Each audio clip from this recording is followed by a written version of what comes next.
नमस्कार। कभी सोचा है कि हजारों साल पुराना एक श्लोक आज के जमाने की सबसे बड़ी उलझनों, हमारे स्ट्रेस को सुलझा सकता है? सुनने में थोड़ा अजीब लगता है ना? तो चलिए आज इसी राज को खोलते हैं। क्या कभी ऐसा महसूस हुआ है कि किसी बड़े फैसले के सामने आकर दिमाग बिल्कुल सुन्न पड़ गया हो? मतलब एकदम ब्लैंक, समझ ही नहीं आता कि किधर जाएं, क्या करें। ये हम सबके साथ होता है। इस उलझन को समझने के लिए पता है कहाँ जाना पड़ेगा? हजारों साल पीछे, कुरुक्षेत्र के मैदान में।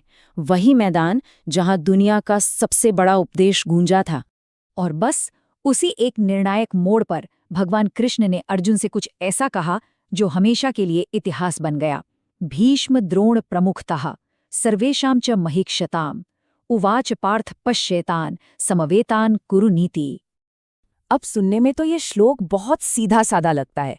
मतलब बस इतना है कि कृष्ण ने अर्जुन से कहा, हे पार्थ, देखो तो युद्ध के लिए यहाँ तुम्हारे अपने ही लोग, तुम्हारे रिश्तेदार खड़े हैं। ये एक साधारण सी बात लगती है, लेकिन इसने अर्जुन के मन में एक तूफान खड़ा कर दिया। तो बात सिर्फ एक वाक्य की थी, लेकिन उसने अर्जुन को अंदर तक हिलाकर रख दिया। और पता है, ठीक यही उलझन आज भी हम महसूस करते हैं जब हम किसी मुश्किल फैसले के दोराहे पर खड़े होते हैं। पर सवाल ये है कि ऐसा होता क्यों है? जब दांव पर सब कुछ लगा हो तो हमारा दिमाग काम करना क्यों बंद कर देता है? सोचने समझने की शक्ति एकदम से कहाँ चली जाती है? देखिए, सारी गड़बड़ यहीं से शुरू होती है। हम किसी चुनौती को सिर्फ एक सिचुएशन की तरह नहीं देखते। नहीं, हम उसे मेरी प्रॉब्लम बना लेते हैं। जैसे ही मेरा परिवार, मेरे दोस्त, मेरा करियर जैसे शब्द आते हैं, हम डर और मोह के जाल में फंस जाते हैं। हमारा ध्यान इस बात से हट जाता है कि सही क्या है और इस बात पर चला जाता है कि मैं क्या खो दूंगा। तो होता क्या है कि जब हम किसी मसले से एकदम चिपक कर खड़े हो जाते हैं ना, तो हमारी जो भावनाएं हैं, जो इमोशंस हैं, वो एक कोहरे की तरह हमारी सोच पर छा जाते हैं। और उस कोहरे में जाहिर है रास्ता साफ कहाँ से दिखेगा। अब इस पुरानी गहरी बात को आज की दुनिया में रख कर देखते हैं, एक कहानी से समझते हैं। मान लीजिए एक ऑफिस का सीन है। तो सोचिए, एक टीम लीडर है, बहुत ही मेहनती, अपनी टीम के लिए कुछ भी करने वाला। एक दिन उसे पता चलता है कि उसकी टीम का एक मेंबर, जो उसका बहुत अच्छा दोस्त भी है, उससे एक बहुत बड़ी, बहुत महंगी गलती हो गई है। अब इस एक गलती से एक बड़ा प्रोजेक्ट और पूरी टीम की इज्जत सब दांव पर है। और अब उसके सामने एक बड़ी दुविधा है। दोस्त की शिकायत करे, जिससे उसका करियर तबाह हो सकता है, या उसे बचाने की कोशिश करे। ये सीधा सीधा सवाल है, दोस्ती या सच्चाई? बस यही तो वो कश्मकश है जिसमें अर्जुन फंसे थे, है ना? और जाहिर है वो टीम लीडर एकदम फंसा हुआ महसूस करता है। स्ट्रेस, तनाव, कुछ समझ नहीं आ रहा। क्यों?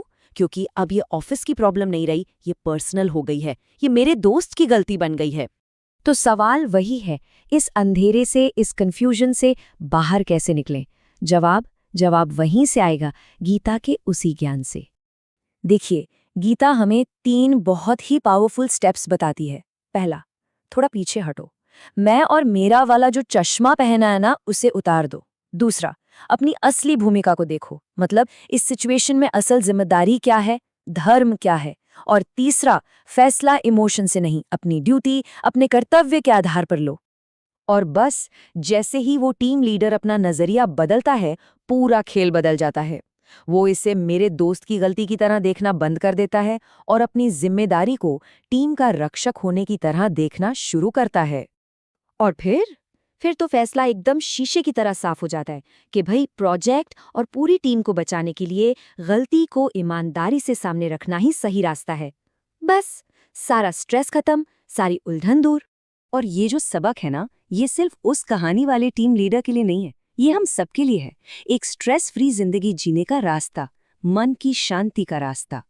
जब हम इस तरह सोचना शुरू करते हैं तो पता है क्या होता है? सबसे पहले तो दिमाग से बोझ उतर जाता है। फिर जो नतीजों का डर होता है ना, वो कम हो जाता है। फैसले लेना आसान हो जाता है, बिल्कुल सिंपल। और इन सब के आखिर में जो मिलता है वो है सच्ची, गहरी मन की शांति। तो बस एक बात हमेशा याद रखिए, जिंदगी में असली क्लैरिटी, असली सफाई प्रॉब्लम को और ज्यादा घूरने से नहीं मिलती। वो मिलती है ये देखकर कि हम उसे देखने के लिए खड़े कहाँ हैं। बस अपनी जगह बदलिए, नजरिया अपने आप बदल जाएगा।